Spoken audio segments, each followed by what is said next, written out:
기도하겠습니다. 주님, 우리는 고통과 어려움을 통해 우리 자신을 더 잘 알게 되고 우리의 내면을 정화하고 성숙하게 만들어주시는 주님의 손길을 알아갑니다.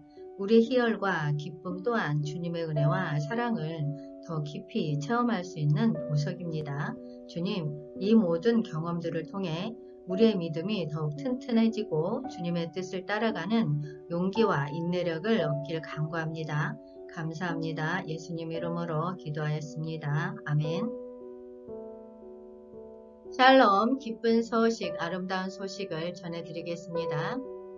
이 시간 고통과 희열의 정화란 주제를 가지고 말씀을 전하도록 하겠습니다. 인간의 삶은 불가피하게 어려움과 시련으로 가득합니다. 우리는 건강의 문제, 가족의 분쟁, 직업의 압박, 그리고 각종 외부적인 어려움들과 마주치게 됩니다. 이런 상황들은 우리의 내면을 흔들며 우리에게 고통을 안겨줍니다. 그러나 이 고통의 순간들이 바로 우리 영혼의 정화가 시작되는 시점이라고 말씀드릴 수 있습니다. 하나님의 말씀은 우리에게 고통 중에서도 희망을 발견하게 해주는 힘이 있습니다. 로마서 5장 3절에서는 고난이 인내를, 인내가 연단을, 연단이 소망을 이루게 하나니 라는 말씀이 있습니다. 우리가 고통을 이겨내고 인내를 갖게 될 때 우리의 영혼은 더 큰 믿음과 깊은 희망으로 가득 차게 됩니다. 이 과정은 우리를 더 나은 사람으로 성장시키며 하나님과 더 가까워지게 합니다. 고통은 우리 삶의 필연적인 부분입니다. 모든 사람은 어느 정도의 어려움과 시련을 경험하며 이것은 우리가 피할 수 없는 현실입니다. 예수 그리스도의 십자가는 우리에게 고통을 이해하고 통과하는 힘을 주는 동시에 우리가 겪는 고통이 장차 우리에게 오는 영광과 비교할 수 없다는 하나님의 약속을 상기시킵니다. 이것은 고통의 의미와 역할을 깊이 이해하며 어둠 속에서 조금 더 밝은 미래를 바라보게 하는 희망의 빛입니다. 고통은 우리를 더욱 성숙하게 만들고 하나님과의 더 깊은 관계를 형성하게 하는 과정입니다. 로마서 8장 18절 말씀에 생각하건대 현재의 고난은 장차 우리에게 나타날 영광과 비교할 수 없도다. 아멘. 이 말씀은 우리가 현재 경험하는 고통이 있음에도 불구하고 그것이 장차 우리에게 주어질 영광과 비교할 때 작고 가벼운 것으로 보인다는 사실을 지적하고 있습니다. 고난은 우리 삶에서 피할 수 없는 현실입니다. 그러나 이러한 고통의 순간들이 우리에게 무엇을 가르치며 어떤 역할을 하게 되는지 고려해 보아야 합니다. 우리는 흔히 고통을 부정적인 경험으로 생각하기 쉽습니다. 그러나 바울은 이 말씀을 통해 고통의 의미를 다르게 보여줍니다. 현재의 고통은 우리가 미래의 영광을 더 깊이 감상하기 위한 준비 과정이라는 것을 바울은 말하고 있습니다. 고통을 경험하는 것은 마치 우리의 영혼을 정자하고 성장시키는 과정과도 연결되어 있습니다. 또한 이 말씀은 고통과 영광 사이의 비교를 통해 고통의 작은 크기를 강조합니다. 현재 겪는 어려움은 미래의 우리를 기다리고 있는 영광과 비교하면 매우 작고 미미하다는 것을 바울은 가르치고 있습니다. 이는 고통의 의미와 역할을 보다 뚜렷하게 보여줍니다. 우리의 고통은 우리에게 영원한 영광을 향한 길을 준비하고 이로써 우리를 더 큰 목표와 의미로 이끄는 힘입니다. 이 말씀은 우리에게 미래의 희망과 영광을 바라보며 현재의 어려움을 이겨내는 동기를 제시합니다. 우리가 힘들고 고난을 겪을 때 이 구절을 떠올리며 우리의 시선을 미래의 영광으로 돌려보면 우리는 현재의 어려움이 장차 우리에게 주어질 영광과 비교하면 그리 크지 않음을 깨닫게 됩니다. 이번에는 우리가 고통의 순간을 통해 배웠던 것처럼 희열과 기쁨이 또한 우리 삶의 핵심 부분이라는 사실을 명심해야 합니다. 이들은 우리의 마음을 상쾌하게 하며 삶의 의미를 더 풍부하게 만들어줍니다. 고통이 우리를 성장시키고 변화시키는 역할을 한다면 희열과 기쁨은 우리를 강화시키고 더 큰 행복을 찾게 도와줍니다. 희열과 기쁨은 마치 비온 후에 나타나는 무지개처럼 우리의 삶을 아름답게 물들입니다. 이들은 우리가 일상적인 어려움들을 이겨내고 하나님의 은혜와 사랑을 더욱 깊이 느낄 수 있는 순간들입니다. 우리가 기쁨과 희열을 경험할 때 그 순간들은 우리의 마음을 환기시키며 감사와 경배의 마음으로 하나님께 영광을 돌리게 합니다. 빌립보서 4장 4절 말씀에 주 안에서 항상 기뻐하라. 내가 다시 말하노니 기뻐하라. 아멘. 빌립보는 로마의 식민지로서 정치적 중심지이기도 하였습니다. 그러나 이 지방에 있어서 유대인의 회당이 없었던 것은 주목할 만한 점입니다. 바울은 이곳에서 유대인들과 만남을 갖고 말씀을 전하는 기회를 찾았으며 빌립보에서의 첫 교회 창립은 구라파 기독교의 시작이었습니다. 루디아, 여종 하나 등이 최초의 성도로 나타나며 바울과 실라가 사기 들린 여종 하나가 회복되는 사건을 통해 빌립보에서의 교회 성장과 함께 하나님의 역사가 나타났습니다. 바울은 빌립보 교회와의 깊은 관계에서 상호적인 사랑과 지원을 경험했습니다. 빌립보 교인들은 바울에 대한 애정과 감사는 그를 감옥에서도 돕고 지원하게 하였습니다. 바울이 로마 감옥에 있을 때 에바브로디도가 그에게 돈을 보내고 그에게서 받은 지원을 통해 바울은 더욱 격려를 받았습니다. 이후 바울이 빌립보에 돌아갈 기회를 가지게 되었을 때 그는 이 편지를 통해 교회를 가르치고 격려하며 함께 있는 사랑을 나타내고자 하였습니다. 이 말씀은 바울의 교리적 가르침을 통해 희열과 기쁨의 중요성을 강조합니다.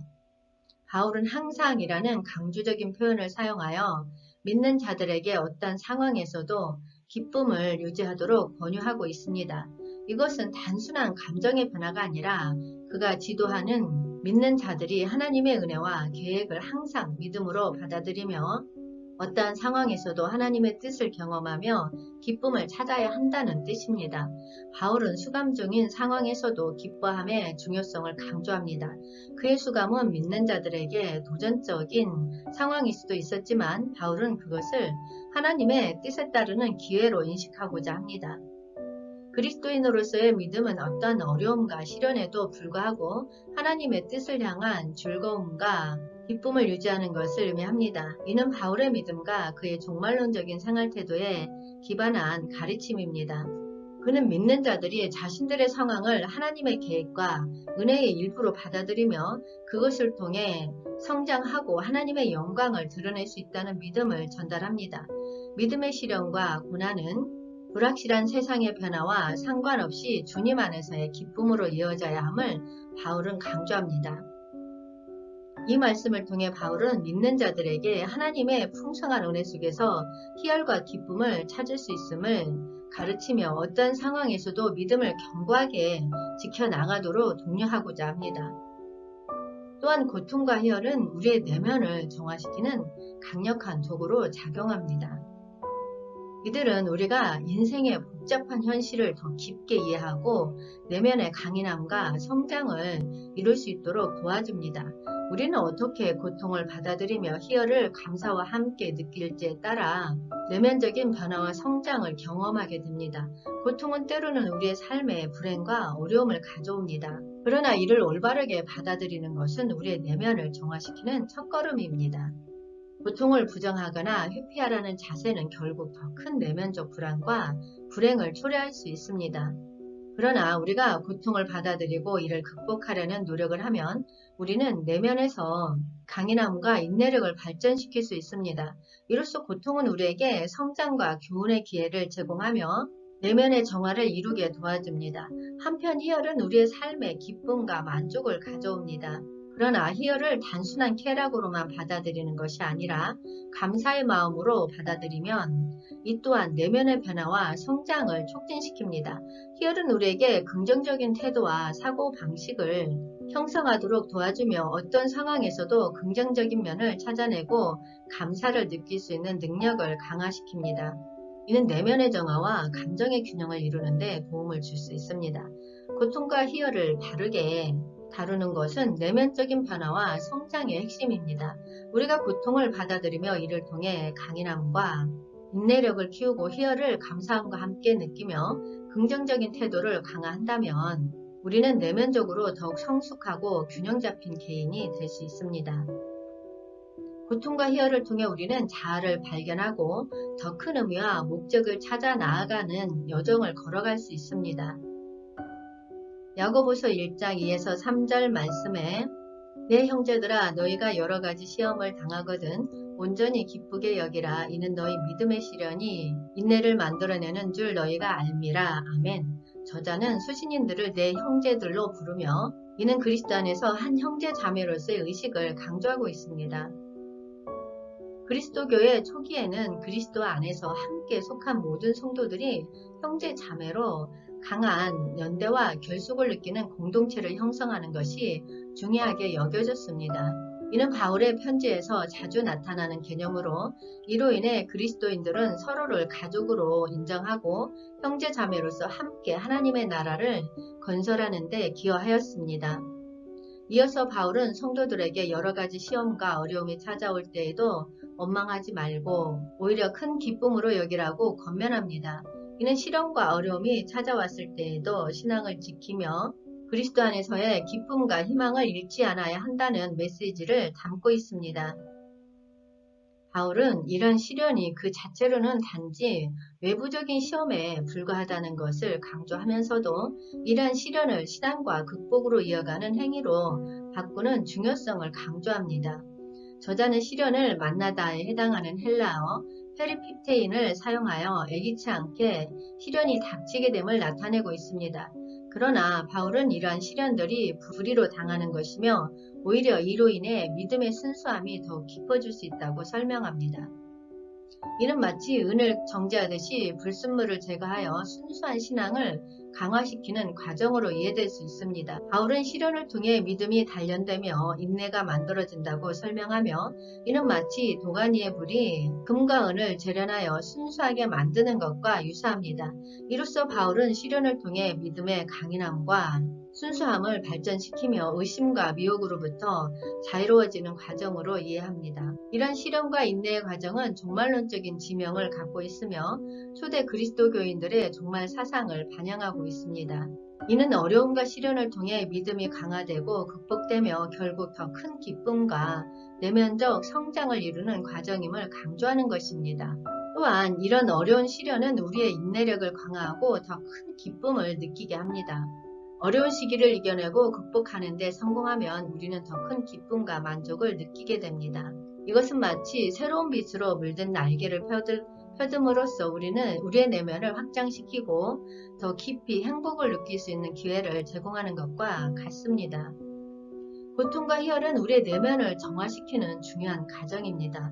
이들은 우리의 믿음을 검증하고 성장시키는 도구로 작용하며 어려움 속에서도 우리의 내면적 강인함을 발전시킵니다. 이런 경험을 통해 우리는 더 강한 믿음과 더 깊은 기쁨을 발견할 수 있으며 인내와 극복을 통해 내면의 정화를 이룰 수 있습니다.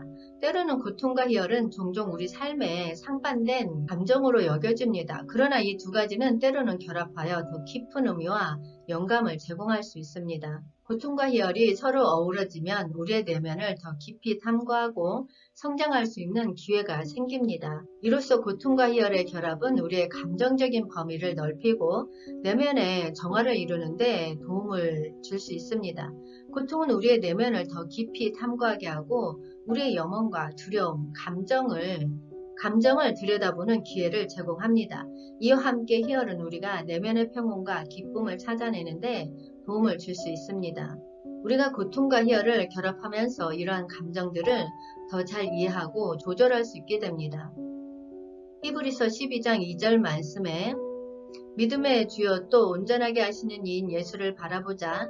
그는 그 앞에 있는 기쁨을 위하여 십자가를 참으사 부끄러움을 개의치 아니하시더니 하나님 보좌 우편에 앉으셨느니라. 아멘. 예수 그리스도는 믿음의 주여 또 온전케 하시는 이로써 그의 믿음은 우리 모든 믿음의 근원이자 최고의 믿음입니다. 그는 구약과 신약의 모든 믿음들의 근원이며 완성자입니다.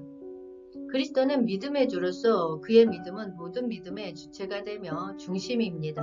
그의 믿음은 시작되었고 완성되었습니다. 이것은 그의 믿음이 이데아적인 믿음으로서 현실적이며 근본적인 것임을 나타냅니다. 다른 인간들의 믿음은 그림자적인 믿음일 뿐입니다. 저자는 부끄러움을 개의치 아니하시다니 라는 표현을 사용하여 예수 그리스도가 곁눈을 팔지 않고 시선을 집중하는 행동을 강조합니다.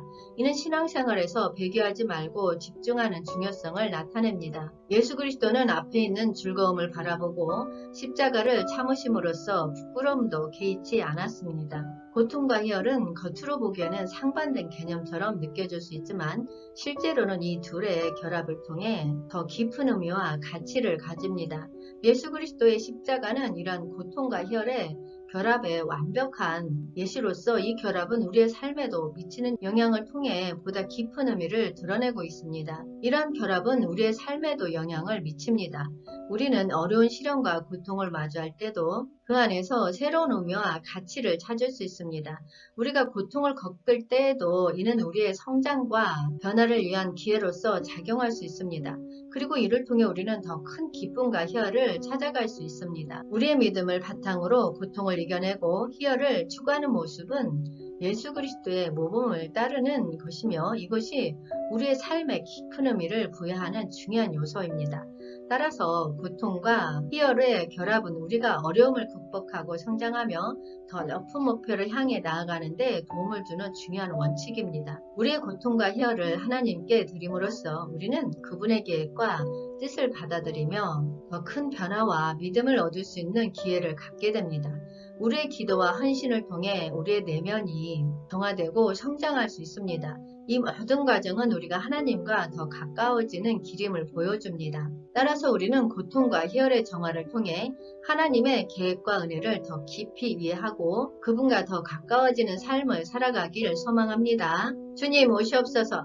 한영되는 훈련하라. 전국 복음 전파하라. 회복하라. 새 예루살렘 이룩하라. 기쁜 소식, 아름다운 소식이었습니다. 기도하겠습니다. 주님은 우리의 고통과 희열을 아십니다. 이 세상의 시련과 어려움 속에서도 주님은 우리와 함께 계시며 우리를 인도하십니다. 주님, 우리의 마음을 정화하시고 고통 속에서 믿음의 근본을 키우게 하시며 희열 속에서 주님의 은혜를 더 깊이 깨닫게 하옵소서. 주님의 십자가를 보고 예수님의 고통과 희열의 결함을 통해 우리도 주님을 따르며 성장할 수 있도록 도와주시옵소서. 감사합니다. 예수님 이름으로 기도하였습니다. 아멘.